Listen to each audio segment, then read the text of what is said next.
का सारिखा मान्य ऐसा नमस्कार माझा सद्गुरु रामदासा. श्रीराम मला वाटते अंतरी त्वा वसावे, तुझ्या दासबोधासी त्वा बोध व्हावे. अपत्यापरी पाववी प्रेमग्रासा, महाराज या सद्गुरु रामदासा. जय जय रघुवीर समर्थ. शांताकारं भुजगशयनं पद्मनाभं सुरेशं, विश्वाधारं गगनसदृशं मेघवर्णं शुभांगं, लक्ष्मीकान्तं कमलनयनं योगिभिर्ध्यानगम्यं, वन्दे विष्णुं भवभयहरं सर्वलोकैकनाथं. यं ब्रह्मा वरुणेन्द्ररुद्रमरुतस्तुन्वन्ति दिव्यैस्तवैः, वेदैः साङ्गपदक्रमोपनिषदैर्गायन्ति यं सामगाः. ध्यानावस्थिततद्गतेन मनसा पश्यन्ति यं योगिनो, यस्यान्तं न विदुसुरासुरगणाः. देवाय तस्मै नमः. सर्वोपनिषदो गावो दोग्धा गोपालनन्दनः, पार्थो वत्स सुधीर्भोक्ता दुग्धं गीतामृतं महत्. गोपाल कृष्ण भगवान की जय. जय जय रघुवीर समर्थ. श्रीराम जय राम जय जय राम. श्री ईशावास्य उपनिषद. आज फाल्गुन शुद्ध द्वादशीचा दिवस. काल आपण 3 श्लोक पाहिले, 9वा 10वा आणि 11वा. आणि काल आपण सुरुवातीला एक समर्थांची ओवी घेतली होती. आधी ते करावे कर्म, कर्ममार्गे उपासना, उपासका सापडे ज्ञान, ज्ञाने मोक्षाची पावणे. कर्म, ज्ञान आणि उपासना या क्रमाने गेलं तर ज्ञाने मोक्षाची पावणे. शेवटी ज्ञान आहे, म्हणजे त्या परमेश्वराचं ज्ञान, त्याला समजणं, त्याचा अनुभव घेणं हे ज्ञान आहे.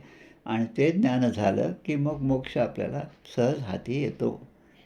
परमेश्वर प्राप्तीचे साधन काय आहे, त्याप्रमाणे आपलं अनुष्ठान करणं, याला विद्या असं म्हटलं, त्याला ज्ञान असं म्हटलं. आणि त्याच्या उलट किंवा त्याच्या थोडंसं कमी स्तरावर असणारा स्वर्गादी लोकांची प्राप्ती, स्वर्ग, ऐश्वर, विविध भोग आहे, त्याची प्राप्ती मला व्हावी यासाठी जे कर्म केलं त्याला या ठिकाणी उपनिषदामध्ये अविद्या असं म्हटलं, किंवा त्यालाच कर्म असं म्हणतात. आता जे कर्म करतात म्हणजे अविद्या, अंधनतम प्रविशन्ति ये अविद्याम उपासते. असं अविद्येची उपासना जे करतात ते घोर अशा अंधकारात जाऊन पडतात, असं आपण काल पाहिलं होतं. आता त्यामध्ये काल आपल्याला एक लक्षात आलं की या श्लोकांचे अर्थ पाहत असताना मुळामध्ये गीतेचे जे श्लोक आहेत ते श्लोक अत्यंत महत्त्वाचे आहे. गीतेच्या आधारावरच आपल्याला ही सगळी उपनिषदं समजावून घ्यावी लागतात. सर्वोपनिषदो गावो दोग्धा गोपालनंदन. आता ह्या गोपालनंदन भगवान श्रीकृष्ण त्याने जे वचनं सांगितले आहेत, गीतेमधला उपदेश आहे, भागवतामधला असेल, त्यावरच आधारित ही सगळी उपनिषदं आहेत. आणि त्यामुळे त्यांचा अभ्यास करताना गीतेमधले श्लोक डावलून चालणार नाही. किंबहुना गीतेचा अभ्यास असला तर हे सगळं आपल्याला समजायला खूप सोपं जातं. आता आज आपल्याला जर पाहायचं आहे तर 2 समर्थांचे श्लोक मनाच्या श्लोकामधले फार महत्त्वाचे आहेत. या ठिकाणी कर्मयोग, त्याला का अविद्या म्हटलेलं आहे ते लक्षात येईल आपल्याला. कर्मयोगामध्ये समर्थ आपल्याला सांगतात, यथा सांगरे कर्म तेही घडेना, घडे कर्म ते पुण्यगाठी पडेना.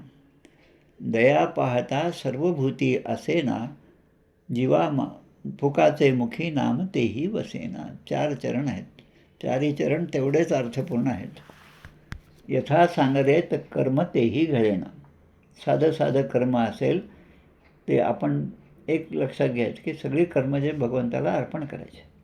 आता मी करणारं सगळं कर्म जर भगवंताला अर्पण करायचं असेल तर आमच्या अक्का सांगत होत्या, यामध्ये सगळ्यात मोठी जर चूक किंवा पाप जे आहे ते सगळं महिला वर्गाकडून होतं, असं त्या सांगायचं, जाहीरपणे सांगायचं. आता त्याचं कारण ते पण सांगायचं. देवासाठी हार करायचं, समोर फुलं आहेत, सुई आहे, दोरा आहे, सगळं आहे. आता हार करायला बसली बाई. आता त्या ठिकाणी तो दोरा त्या सुईमध्ये आधी घालावा लागतो आणि ते एकदा घालून झालं की मग झालं बा, गेला दोरा. आता मला हार करायला आता मी मोकळे झाले. पण तो दोरा त्या सुईच्या त्या छिद्रामध्ये घालत असताना तो सरळ त्यामध्ये जावा यासाठी तोच दोरा आपल्या तोंडामध्ये आधी घालून घेतात आणि मग तो सरळ होतो आणि मग ते ओढतात. आता अक्का सांगायच्या, आता या पापापासूनच या पूजेची सुरुवात आहे. हेच खरं पाप आहे आणि म्हणून म्हणतात की भगिनी वर्गाला जास्तीत जास्त याची आवड का आहे? कारण त्यांच्याकडून कर्म पण तसंच होत असतं, पण त्यातून उद्धाराचा मार्ग खरं म्हणजे त्यांनीच जास्त अवलंबलेला आहे. भागवतामध्ये सुद्धा अशीच कथा आहे, ती पहा दशमस्कंधामध्ये. यज्ञपत्नींवर कृपा, म्हणजे एकीकडे यज्ञ चालू आहे आणि त्या जंगलामध्ये सगळे मुलं गेलेली आहेत, सकाळपासून गाई गुरं घेऊन गेले, दुपारची वेळ आहे, भूक लागली कृष्णाला, बलरामांना भूक लागली आणि ते म्हणतात आपल्या सवंगड्यांना, पलीकडे थोड्याशा अंतरावर यज्ञ सुरू आहे, तुम्ही तिथे जा आणि माझं नाव सांगा, कृष्णाला भूक लागलेली आहे, म्हणजे तेच काहीतरी देतील आणि मग ते आपण खाऊन घेऊ, म्हणजे आपली भूक शमेल. त्याप्रमाणे हे सगळे कृष्णाचे सवंगडी जे आहेत ते त्या ठिकाणी जातात. आता गेल्यानंतर तिथे यज्ञ सुरू आहे, यज्ञ पूर्ण व्हायचंच आहे, यज्ञाचं जे काय अनुष्ठान आहे ते सगळं सुरू आहे. आता कोणी जर याचक आला तर त्याला हे द्यायचं कसं आपण, हा प्रश्न आहे पुन्हा. आता ते जे ब्राह्मण मंडळी ज्या ठिकाणी सगळं सोहळ्यामध्ये दिवसभर सोहळं ओळं पाळून बसलेले होते, सोहळ्यामध्ये बसलेले आहेत, कोणाचाही स्पर्श केलेला नाही, आता ते कर्मकांडामध्ये गुंतलेले आहेत. आता भगवंताला नैवेद्य झालं नाही तोपर्यंत दुसऱ्याला द्यायचं कसं? आता जी मुलं आले ती म्हणतात आमच्या कृष्णाला भूक लागली, म्हणजे त्यांची जी विचारांची पातळी होती ती पातळी अशी आहे की फक्त भगवंत म्हणजे आपल्यासमोर असणारी मूर्ती, म्हणजे कर्मावरचं काय म्हणतो आपण त्याला, कर्मकांडी लोकांचा जो विचार आहे तो त्या ठिकाणी आहे. हे झाल्याशिवाय दुसऱ्याला काही देता येणार नाही आणि म्हणून त्या मुलानं ते हाकलून देतात. पुन्हा हे सगळी मुलं येतात आणि कृष्णाला सांगतात की त्याने काही दिलं नाही आम्हाला. कृष्ण म्हणतात, अरे तसं नाही करायचं, तुम्ही ज्या ठिकाणी गेलात तिथून त्या यज्ञस्थळाच्या मागच्या बाजूने जा. आता सहजपणे आपण लक्षात घ्या, आपलं घर कसं असतं त्याचप्रमाणे आपल्या घराचं आजही प्लॅनिंग असतं. समोर जेव्हा घरात प्रवेश करतो तेव्हा छोटासा वरंडा वगैरे असेल आणि मग हॉल आहे, तिथे आलेले लोक बसतात आणि मग जसं जसं आत जाऊ तसं तसं शेवटच्या खोलीमध्ये हे स्वयंपाकघर असतं, जिथे सगळ्या स्त्रिया स्वयंपाक करीत असतात. तसे हे मुलं मागच्या बाजूने गेले आणि या मुलाला पाहून त्या तिथल्या सगळ्या स्त्रियांनी, यज्ञपत्नी ज्या होत्या त्यांनी विचारलं, अरे कसे काय आलात, एवढ्या जंगलामध्ये कसे आलात? तेव्हा ते सांगतात, आम्हाला खूप भूक लागली आहे आणि आमच्यापेक्षा कृष्णाला भूक लागली. आता कृष्णाचं नाव घेतल्याबरोबर सगळ्यांना खूप आनंद झाला. आता इथे यांचं यज्ञ हो का न हो, त्याने देवाला तो प्रसाद दाखव का न दाखव, जे काही आपण शिजवलेलं होतं ते लगेच त्यांनी ताटात टाकलं आणि त्यातल्या 7-8 बायका ज्या आहेत ते प्रसाद घेऊन कृष्णाकडे धावत केल्या आणि मग कृष्णाने तो प्रसाद ग्रहण केला. म्हणजे कर्म घडत आहे, त्या ब्राह्मणांकडून सुद्धा कर्म घडत आहे, नैवेद्यासाठी स्वयंपाक तयार करता हे सुद्धा कर्म ते यज्ञपत्नींकडून घडत आहे. पण या ठिकाणी काय, यथा सांगरे कर्म तेही घडेना, म्हणजे इकडे फक्त कर्मकांडामध्ये अडकलेले ब्राह्मण आहेत आणि तिकडे भगवंतावर भक्ती असणाऱ्या त्या सगळ्या स्त्रिया आहेत. मग आता भगवंत कोणाला प्राप्त झाला? ज्यांच्या ठिकाणी भक्ती आहे त्यांना, आणि ज्यांच्या ठिकाणी कर्म, म्हणून आता या श्लोकामध्ये किंवा मागच्या कालच्या आपल्या विवेचनामध्ये आपण पाहिलं त्याला अविद्या असं म्हटलेलं आहे. कारण कर्म जे आहे ते कर्म माणसांना त्यामध्ये अडकवतं, कर्म हे बंधनात घालतं माणसाला. म्हणून यथा सांगरे कर्म तेही घडेना, घडे कर्म ते पुण्यगाठी पडेना, दया पाहता सर्वभूती असेना, सगळ्या भूतमात्रांच्या ठिकाणी दया, दया तिचे नावं, भूतांचे पाळणं आणिक निर्धारण कंटकाचे. आणि मग शेवटी म्हणतात फुकाचे मुखी नाम तेही वसेना, म्हणजे सगळं यज्ञकर्म वगैरे सगळं कर्मकांड करण्यापेक्षा फुकाचे मुखी नाम, फुकटमध्ये नाम घ्यायचं, ज्याला पैसे द्यावे लागत नाही. नाही काय म्हणतो, बाई मी विकत घेतला श्याम, नाही खर्चली कवडी दमडी, म्हणजे स्वतःचं काही द्यावं लागत नाही, पण त्या एका नामाच्या आनंदामध्ये तो नामी तो आपलासा होतो. असा हा 100वा श्लोक मनाच्या श्लोकामध्ये आहे. आता अजून एक श्लोक आहे, तो सुद्धा या दृष्टीने महत्त्वाचा आहे. नव्हे कर्मना धर्मना योग काही, नव्हे भोगना त्यागना सांग पाहिजे. म्हणजे 4-5 गोष्टी दिल्या. कर्म, धर्म, योग, भोग, त्याग आणि सगळं कर्मकांडामधलं सांग. सांग म्हणजे यथास्थित दिलेल्या नियमाप्रमाणे शास्त्राने घालून दिलेल्या सगळ्या बंधनामध्ये राहून भगवंताची आराधना करणं. आता हे सगळं अवघड आहे. समर्थ खूप छान समजावून सांगतात. आपले दासबोध विवरण अनंतराव आठवले यांचं जे पुस्तक आहे ना, त्यामध्ये खूप छान प्रकारे प्रत्येक श्लोकाचा अर्थ दिलेला आहे. आता हे दोन्ही जर लक्षात घेतलं तर आपली मूळ जे समर्थांची ओळी होती, आधी करा ते करावे कर्म, कर्म मार्गे उपासना, उपासका सापडे ज्ञान, ज्ञाने मोक्षाची पावणे.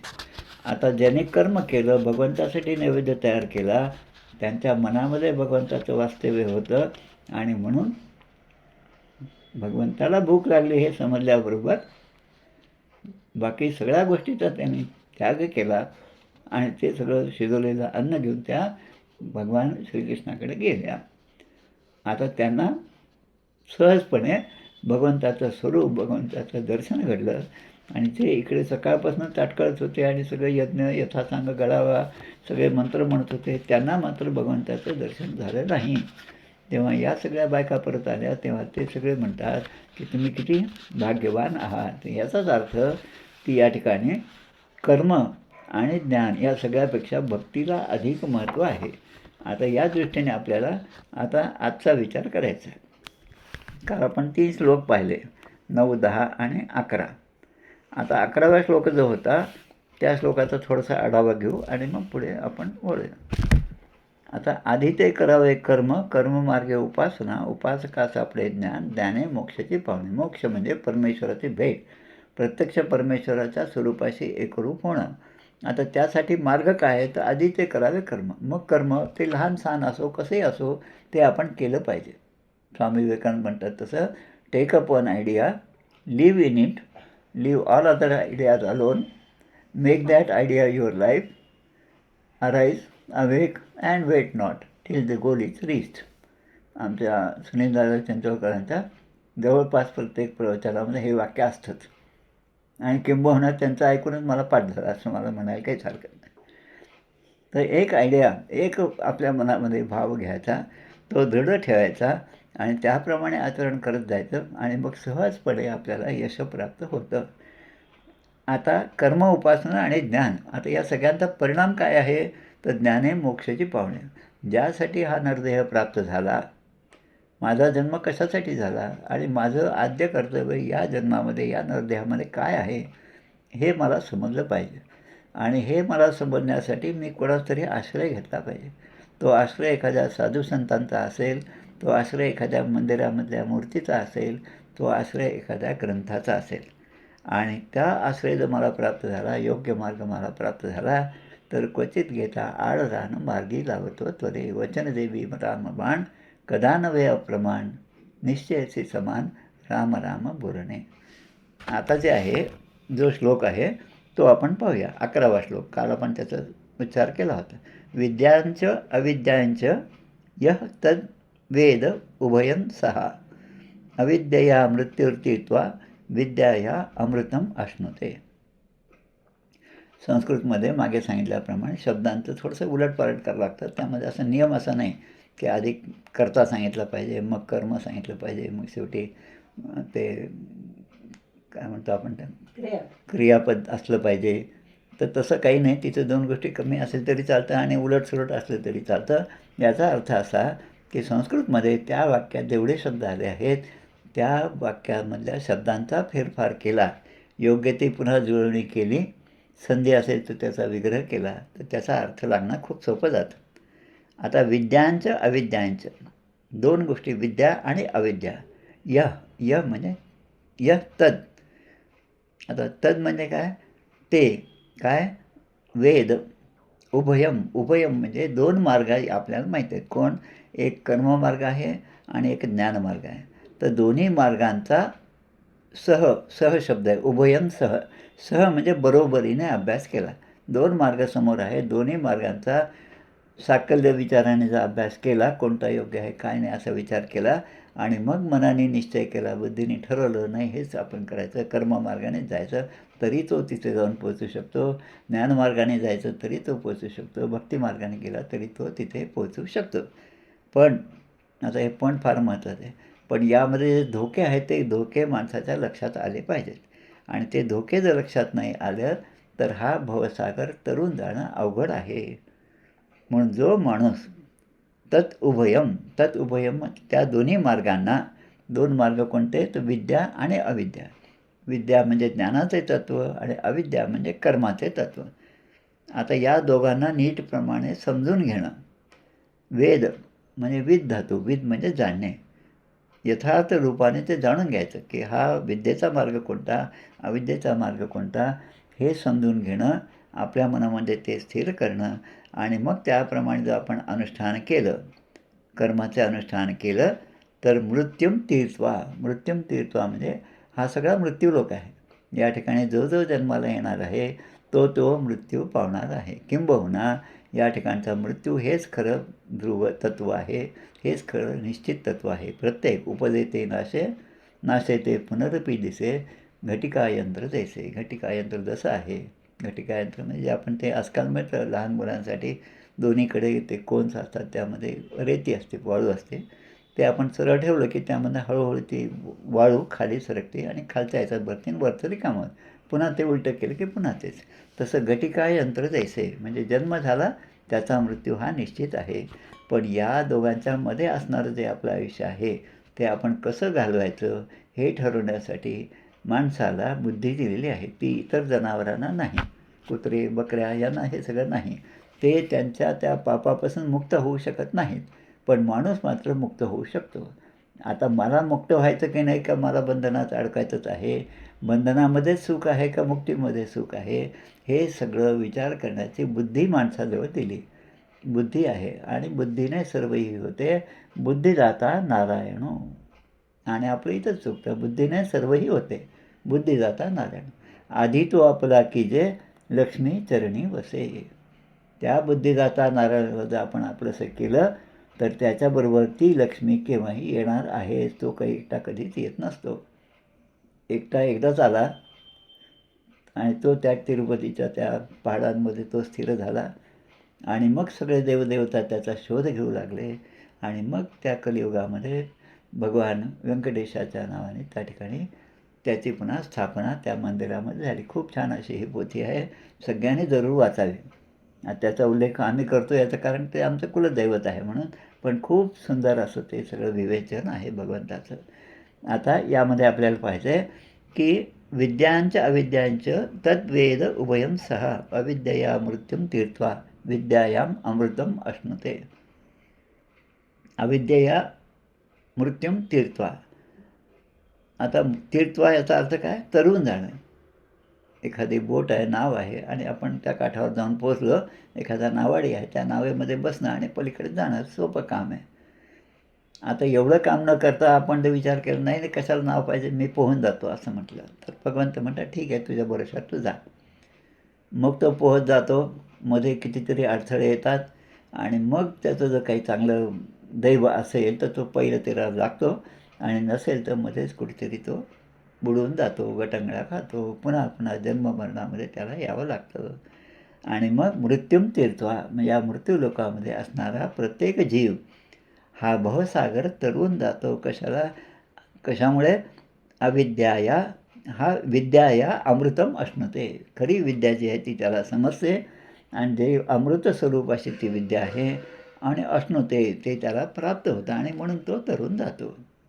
आमचे प्रल्हाद महाराज साखरखेड्याचे जे आहेत त्यांचं एक भजन आहे, खूप सुंदर असे, रामदासी होते ते महाराजांच्या संप्रदायामध्ये, आमच्या ब्रह्मचैतन्य महाराजांच्या म्हणजे रामदास संप्रदायामध्येच पुढे झालेले, आत्ताच होऊन गेले.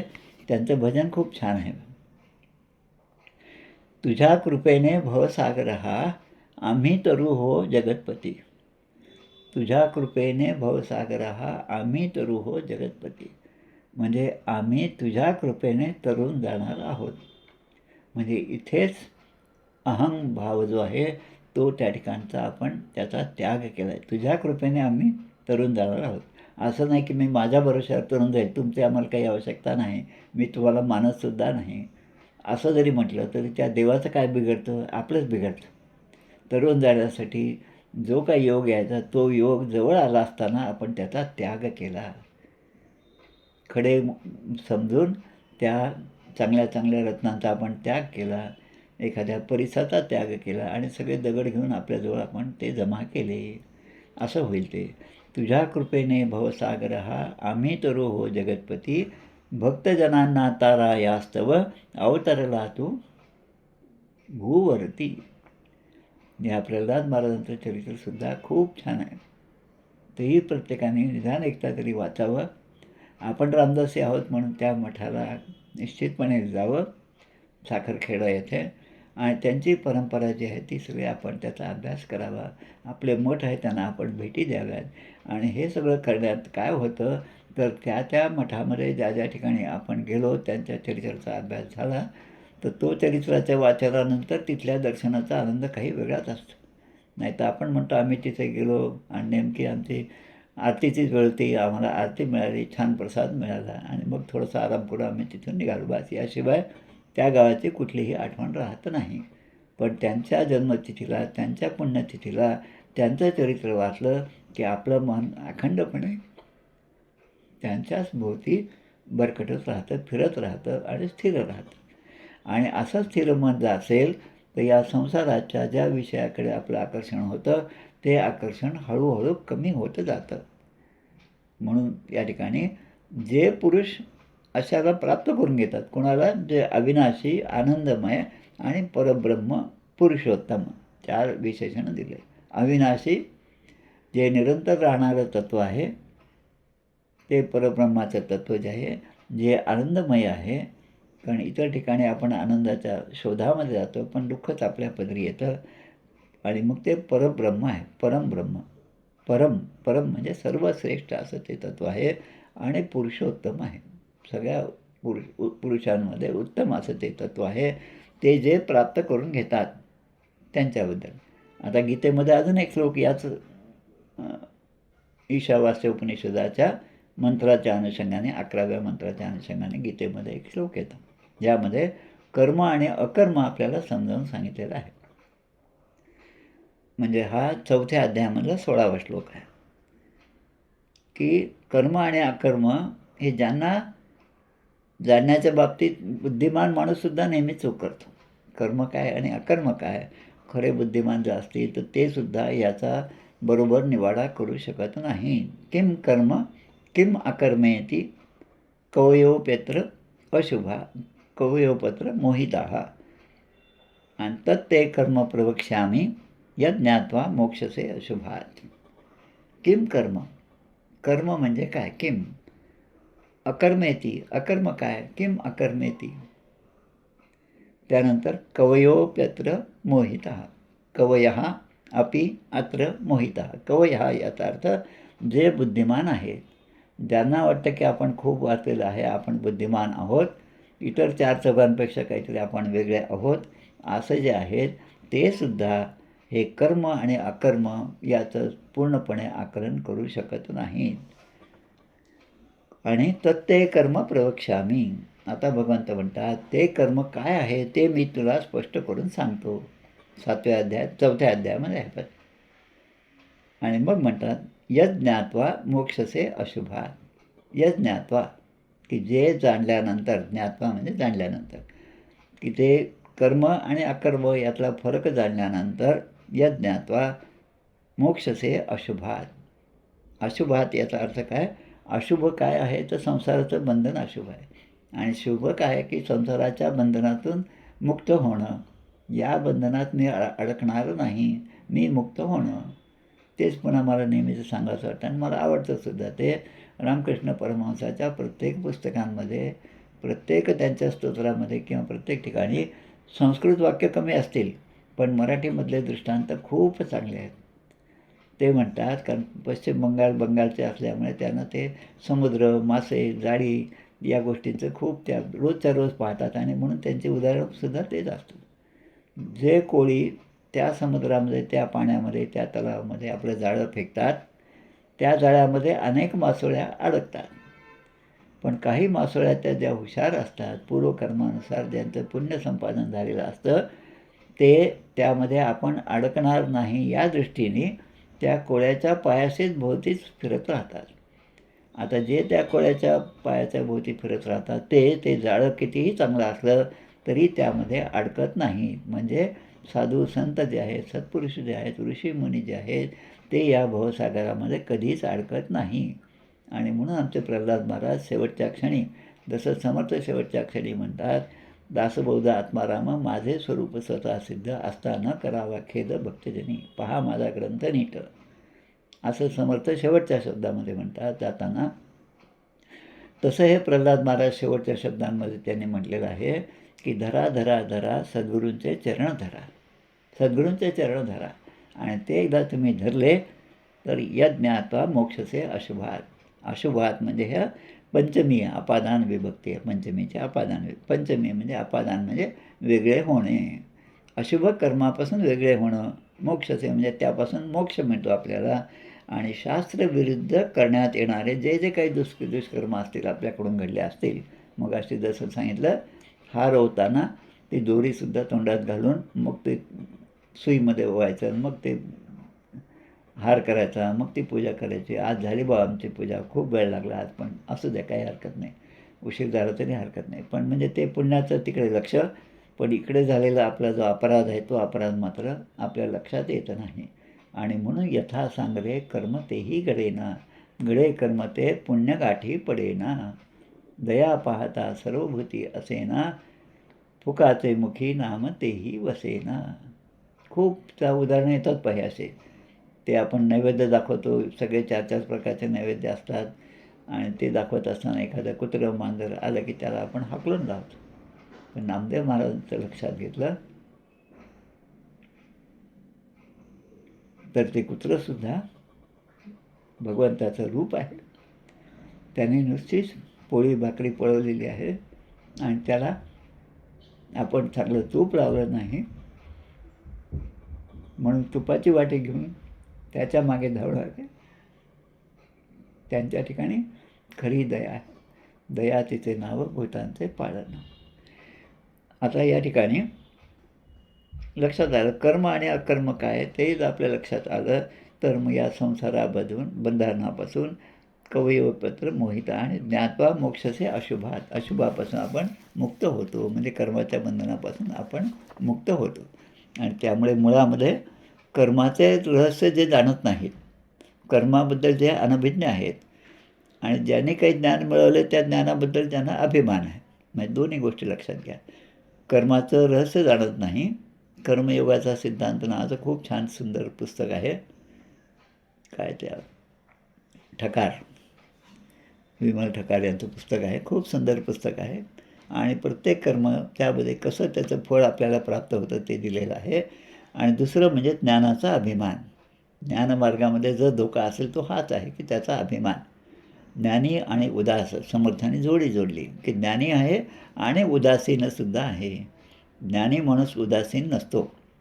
ज्ञानी माणसाला मी ज्ञानी आहे हे त्याला ते खूप अंगामध्ये भिनलेलं असतं आणि तो उदासीन राहू शकत नाही, कारण त्याला माहिती की आपण त्या ठिकाणी गेल्यानंतर आपल्याला सगळा मान सन्मान मिळाला पाहिजे, हजारो लोक पाया पडले पाहिजे, आपले फोटो आले पाहिजेत, आपला व्हिडिओ आला पाहिजे आणि तो सगळ्यांनी त्याला लाईक केलं पाहिजे आजच्या भाषेमध्ये.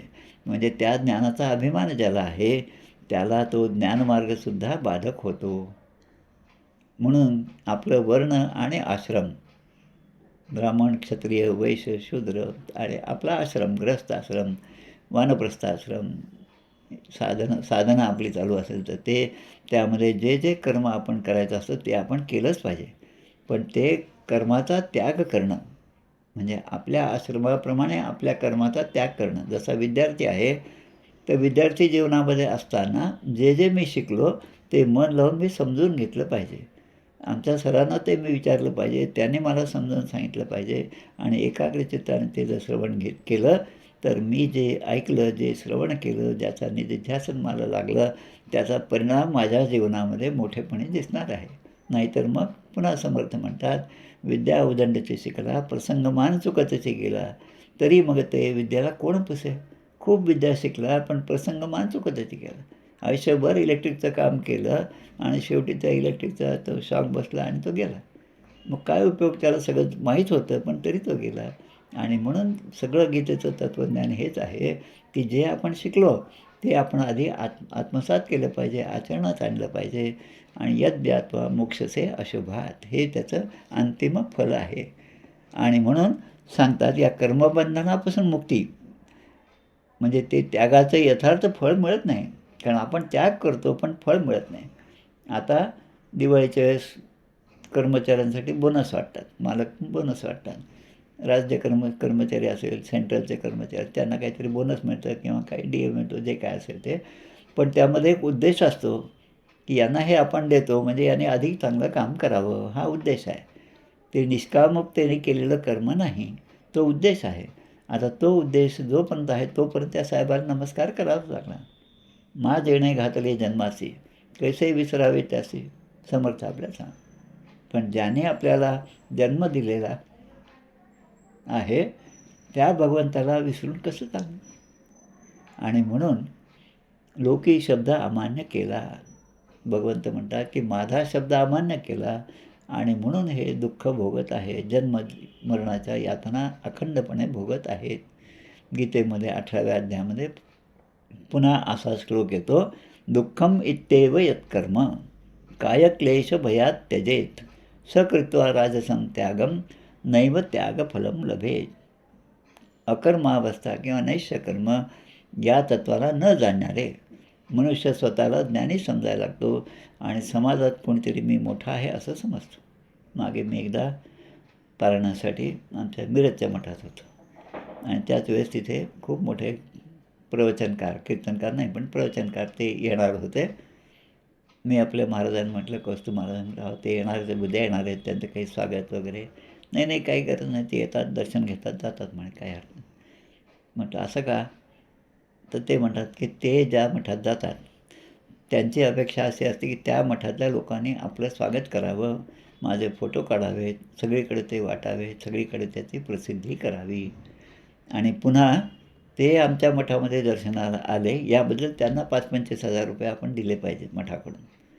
आता अशा अपेक्षेने ज्यांना आपण सत्पुरुष म्हणतो, आता ते सत्पुरुष आहेत का नाही हे आपण तपासून घेतलं पाहिजे. आता हे तपासण्यासाठी दासबोध हा सगळ्यात चांगला ग्रंथ आहे. समोरच्या माणसाचं वागणं कसं आहे हे लगेच लक्षात येण्यासाठी खूप चांगला ग्रंथ हा दासबोध आहे, ज्यामध्ये अनेक उदाहरणं त्यामध्ये दिलेलं आहे. कशाला कोणाला पुसू ब्रह्मशोध, मला दासबोधीच लाभेल बोध. खूप छान कविता आहे ती. आता समाजात मी श्रेष्ठ आहे असं जे म्हणतात आणि कर्माचं आचरण करतात आणि मग त्यांच्या मनामध्ये ते जे काहीतरी ज्ञान मिळवलं, म्हणजे मुख्य ज्ञान तर नाहीच पण अर्धवट ज्ञान मिळवलं, त्यामुळे ते मनमानी असा व्यवहार करतात. आपल्याच कर्माचा भार आहे असं म्हणून ते त्या कर्माचा सुद्धा त्याग करतात.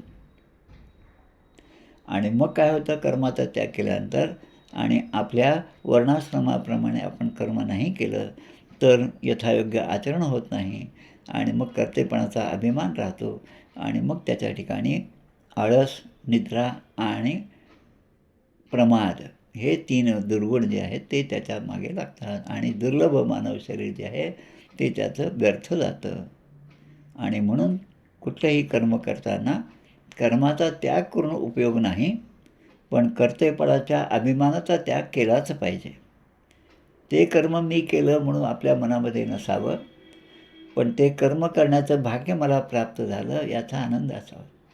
स्वामी विवेकानंद नेहमी सांगतात, मी कोणालाही मदत करत नाही, कारण मी मदत करावी असं माझ्याजवळ काहीच नाही, पण दुसऱ्याला मदत करण्याचं भाग्य मला प्राप्त झालं, ते दुसऱ्यांची सेवा करण्याचं भाग्य मला प्राप्त झालं, ही माझ्यावर असलेली परमेश्वराची कृपा आहे, माझ्या सद्गुरूंची कृपा आहे असं म्हणून आपण सगळं कर्म गेलं पाहिजे. तेन त्यक्तेन भुंजिता या उपनिषदातल्या पहिल्या श्लोकातील मंत्रातील हा जो चरण आहे तो नेहमी लक्षात ठेवा आपण केव्हाही वागत असताना.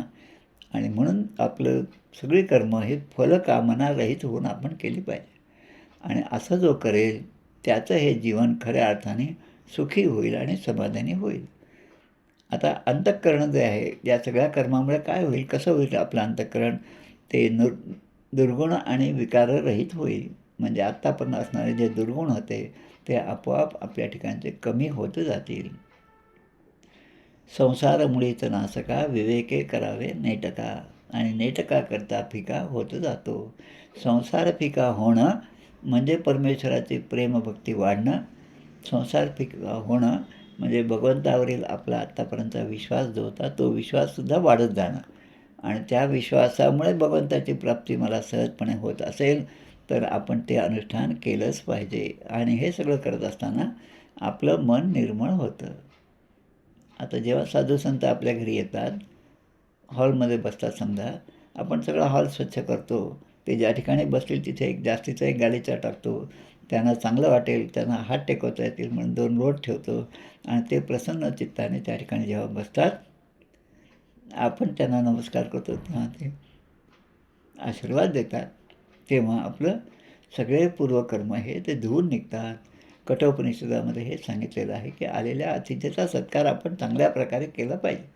त्यामध्ये जर आपण काही चूक केली तर तो अतिथी आपण आत्तापर्यंत केलेल्या सगळ्या कर्माचं फळ जे पुण्य आहे ते सगळं पुण्य स्वतःबरोबर घेऊन जातो.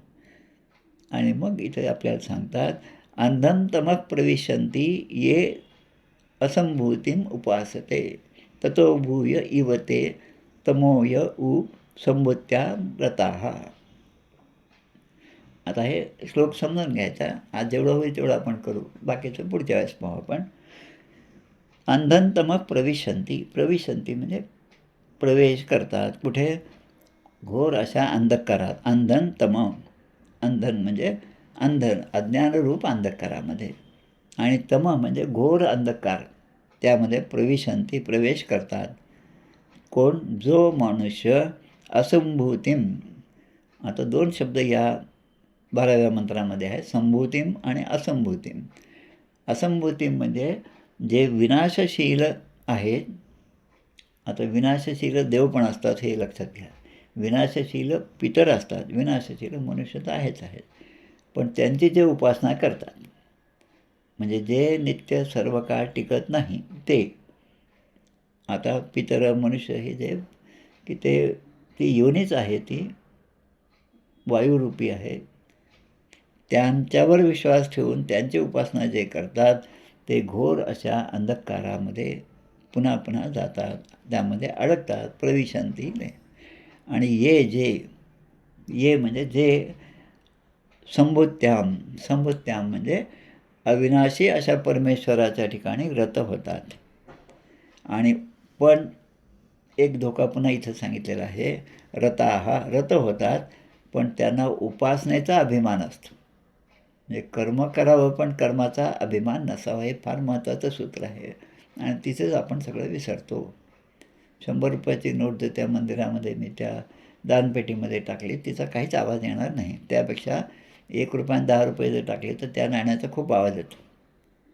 आता असं म्हणून जर 10 रुपयाचं नाणं आपण टाकत असू तर ते मी ते भगवंताला अर्पण केलं याचा अभिमान अजिबात बाळगू नये. पण मी जे काही दिलं त्याचा काही अभिमान मला राहू नये म्हणून मी माझं नाव न सांगता ते मी फक्त दान दिलं. एक भक्त, एक रामभक्त, एक रामदासी म्हणून जर मी दान दिलं तर ते माझं दान ते भगवंतापर्यंत पोचणार आहे. आता आपल्याला या मार्गशीर्ष शुद्ध सप्तमी हा जो दिवस आहे, मार्गशीर्ष शुद्ध सप्तमी, ही तिथी फार महत्त्वाची आहे. अफजल खानाचा वध याच तिथीला झाला होता, लक्षात घ्या. शिवाजी महाराजांनी, छत्रपतींनी जो पराक्रम दाखवला जावळीच्या खोऱ्यामध्ये, तो पराक्रमाचा दिवस हाच आहे, मार्गशीर्ष शुद्ध सप्तमी. आणि याच तिथीला आमच्या आपचंद मठाचे शिवरामस्वामी यांनी देह ठेवला. शिवरामस्वामी आणि जगन्नाथ स्वामी, आपचंद मठ आणि तळवळ मठ हे जे दोघे सत्पुरुष होते ते स्वतः प्रभू रामचंद्रांचे पुत्र लव आणि कुश यांचे अवतार होते. त्या शिवराम स्वामीची आता पुण्यतिथी 300वी आपण मार्गशीर्ष शुद्ध सप्तमीला साजरी करणार आहोत. त्यानिमित्त त्या ठिकाणी बांधकाम सुरू आहे. ज्यांना ज्यांना शक्य आहे त्यांनी त्या ठिकाणी आपली मदत पाठवावी. आज ते मठपती जे आहेत ते, मी तिथे गेलो आहे, 2दाही गेलो, 5 दिवस राहिलो मी तिथे. तिथे 1 दिवस राहणं पण अवघड आहे. हे मी आत्तापासूनच सांगतो. पण त्या तरी पण आलेल्या भक्तांची सोय करणं आणि त्यांना आपल्या घरात ठेवून घेणं, त्यांची सगळी व्यवस्था पाहणं, हे सगळे ते दोघे पतिपत्नी रामस्वामी आणि त्यांच्या पत्नी हे दोघे करतात. खरं म्हणजे त्यांचा मुलगा चांगला प्राध्यापक आहे, कृषी विद्यापीठात प्राध्यापक आहे, बडोद्याला होता, आता तिकडे पुन्हा कर्नाटकामध्ये आहे. दुसरा मुलगासुद्धा भिक्षुकी करत आहे, जवळच गाव आहे. पण ते दोघांना ते त्यापासून दूर राहतात आणि दोघे पतिपत्नी त्या गावात राहून शिवरामस्वामींच्या प्रेमापोटीच हे सगळं करतात. एखाद्याने विचार केला असता, जाऊ दे काय करायचं आपल्याला, चांगल्या मुलाकडे जाऊन सुखाने आरामात राहावं, तर त्याच्यासाठी नाही सांगितलं. शतम जीवेत शरदम शतम, की अशा ह्याच्यात नाही राहत. पण त्या भगवंताच्या आराधनेमध्ये, त्यांच्या उपासनेमध्ये, तिथे राहून त्यांची सेवा करण्यामध्ये आपले 100 वर्ष केव्हा गेले हे सुद्धा माणसाला समजणार नाही. असे जे राहतात त्यांचं जीवन खरं सफल झालं. आजच मगाशी फोन आला होता राकेश महाराजांचा. आज त्यांनी जवळपास 36,000 रुपये त्या ठिकाणी त्या रामस्वामींच्याकडे सेवेसाठी म्हणून दिले. त्यांना काही पैसे आमच्या दासबोध सकल अभ्यासाकडून सुद्धा मिळाले होते, ते सुद्धा त्यांनी त्या ठिकाणी दिले. आता आपण दुसऱ्याने दिलेले पैसे जेव्हा त्या ठिकाणी देतो, तेव्हा आपलं कर्तव्य आहे रामदासी म्हणून ते ज्यांचे असतील त्यांना पुन्हा आपण ते कळवलं पाहिजे की तुमचे पैसे आम्ही त्या ठिकाणी दिलेले आहेत. म्हणजे कोणालाही असं वाटणार नाही की आम्ही मदत केली, पण त्यांनी साधे शब्दामध्ये आम्हाला सांगितलंसुद्धा नाही, त्याची पावती पण नाही. म्हणजे पावती काही गरज नाही हिशेब ठेवायला, पण आपले पैसे योग्य ठिकाणी पोहोचले याचा आनंद आपल्याला होतो. म्हणून असं जर आपण प्रत्येक आपल्या कर्मामध्ये वागत गेलो तर ते कर्म आपल्याला कधीही बंधनकारक होणार नाही. आणि म्हणून अशा ठिकाणी जे काम करतात त्यांना विश्वस्त म्हणतात. विश्वस्त म्हणजे पूर्ण विश्वास आपल्यावर आहे, त्या मंदिरातला एकही पैशाचा अपहार होणार नाही, ही जबाबदारी माझी आहे. आता सांगण्यासारख्या खूप गोष्टी आहेत. आमचे कोण मोहन मालवे, त्यांचीसुद्धा कथा आहे, खूप छान आहे. केव्हा तरी वेळ येईल तेव्हा सांगेल. तर हा जो श्लोक आहे ते, की म्हणून जे उपासनेचा मिथ्या अभिमान घेतलेले जे लोक आहेत ते सगळे ते अगोदरचे तर अंधकारामध्ये जातात, पण उपासना केली, भक्ती केली, पण त्याचा अभिमान असला तर ते घोर अशा अंधकारामध्ये पुन्हा पुन्हा जातात, प्रवेश करतात. आणि असेच सांगणारे श्रीमद भगवद्गीतेमध्ये 3-4 श्लोक आहेत पहा, 7व्या अध्यायामध्ये ते श्लोक आहेत, ते सुद्धा तेवढेच महत्त्वाचे आहेत. म्हणजे या उपनिषदांचा अभ्यास करत असताना आधी गीतेचा अभ्यास आपला झाला पाहिजे आणि गीतेच्या आधाराने भगवंतेनं प्रोक्ता, भगवंताने जे आपल्या मुखातून उपदेश केला आहे तोच उपदेश आपल्या सगळ्या मूळ ग्रंथामध्ये वेगवेगळ्या श्लोकांच्या, स्तोत्रांच्या माध्यमातून, ग्रंथांच्या माध्यमातून पुढे आलेला आहे. आणि तो समजण्यासाठी अनेक ग्रंथांचा अभ्यास झाला पाहिजे. स्वामी विवेकानंद जेव्हा तिकडे गेले तेव्हा त्यांनी अनेक ग्रंथांचा अभ्यास केला. आणि एका मित्राने त्यांच्या त्या 31 डिसेंबरला मुंबईच्या त्या जहाजावर त्यांना एक पुस्तक आणून दिलं आणि ते म्हणतात की अरे हे तू पुस्तक तुझ्याजवळ ठेव. मित्रच होते, तुला या पुस्तकाचा खूप उपयोग होईल. स्वामीजींनी ते पुस्तक हातात घेतलं आणि आपण जसं एखादं मासिक पाहतो, नुसतं चालतो किंवा नुसते पानं ते उलटवतो, तसं त्याने ते उलटवलं आणि त्याला ते परत केलं. ते म्हणलं अरे हे तुझ्याजवळ राहू द्या, 11 सप्टेंबरला तुला तिथे जायचं आहे, काही ना काही तिथे भाषण द्यायचं आहे, लोकांना उद्बोधन करायचं. स्वामीजी म्हणतात नाही नाही, ते मला माहिती आहे या पुस्तकात काय आहे. आणि स्वामीजींनी त्या पुस्तकातले तो सांगेल त्या पानावरचं पूर्ण पॅरेग्राफसुद्धा पुन्हा वाचून दाखवला किंवा तोंडपाठ म्हणून दाखवला. अशी बुद्धी येण्यासाठी, असं कर्म करण्यासाठी आणि कर्ममार्गे उपासना हे समजण्यासाठी अशा सत्पुरुषांच्या चरित्राचा अभ्यास आणि त्याप्रमाणे आपण कुठे चुकतो हे लक्षात घेणं आणि आपलं आत्मपरीक्षण हे अत्यंत महत्त्वाचं आहे. आता एवढं बोलू, आपण या ठिकाणी थांबूया. मला वाटतं पुढच्या वेळेस आपण हा 12वा श्लोक पुन्हा विस्ताराने घेऊ आणि मग 13-14 ह्या उपनिषदामध्ये 18 श्लोक आहेत. हा पहिलं उपनिषद आहे, सगळ्यात आद्य उपनिषद आहे आणि सगळ्यात लहान असं उपनिषद आहे, ज्याचं नावच तुमचं ईशावास्य उपनिषद आहे. म्हणजे सगळं भगवंताने आच्छादलेलंच आहे सगळं जग. हे समजलं तर 18 श्लोक समजणं खूप सोपं आहे. गोपाल कृष्ण भगवान की जय. जय जय रघुवीर समर्थ. श्रीराम जय राम, जय जय राम, श्रीराम जय राम, जय जय राम, जय श्रीराम, जय श्रीराम, जय श्रीराम. जय श्रीराम. जय श्रीराम. नमस्कार करते. जय जय रघुवीर समर्थ. जय श्रीराम. आणि ते दोन्ही